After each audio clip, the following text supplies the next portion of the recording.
এসেছি ঢাকার প্রাণকেন্দ্র পুরান ঢাকার অন্যতম ঐতিহাসিক স্থাপনা লালবাগ কেল্লা। শত শত বছরের ইতিহাস আর রহস্য ভরা এই কেল্লা শুধু একটি স্থাপনা নয়, এটি আমাদের অতীতের স্মৃতি, আমাদের সংস্কৃতির গৌরব। ১৬৭৮ সালে মুঘল সুবাদের শাহজাহানপুরের নাতি যুবরাজ আজম এই কেল্লার নির্মাণ কাজ শুরু করেন, কিন্তু তিনি দিল্লি চলে গেলে কাজ অসমাপ্ত হয়ে যায়। পরবর্তীতে সুবাদার শায়েস্তা খাঁ এই কাজ হাতে নেন। তার মেয়ের পারিবারিক অকাল মৃত্যু এই কেল্লার ইতিহাসে এক ভিন্ন মাত্রা যোগ করে। শোনা যায় মেয়ের মৃত্যুর পর শায়েস্তা খাঁ এর দুর্যোগ নির্মাণ কাজ চালিয়ে যেতে চাননি, তাই আজও লালবাগ কেল্লা অসম্পূর্ণ এক স্বপ্নের প্রতীক হয়ে দাঁড়িয়েছে। এই কেল্লার ভেতরে রয়েছে পারিবারিক সমাধি, শায়েস্তা খাঁর মসজিদ এবং দরবার হল।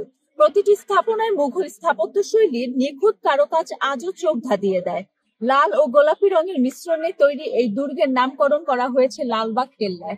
তবে কেল্লার ভেতর শুধু ইট পাথরের ইতিহাস নেই, আছে রহস্য।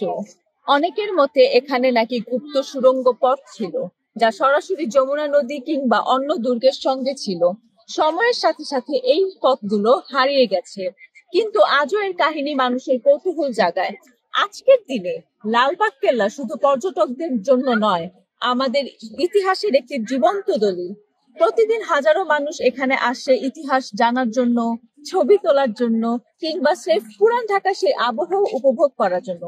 অতীতের গৌরব আর রহস্যকে বুকে ধারণ করে দাঁড়িয়ে থাকা এই লালবাগ কেল্লা আমাদের মনে করিয়ে দেয়, ঢাকার প্রতিটি ইট, প্রতিটি দেয়াল লুকিয়ে আছে এক একটি গল্প, এক একটি ইতিহাস।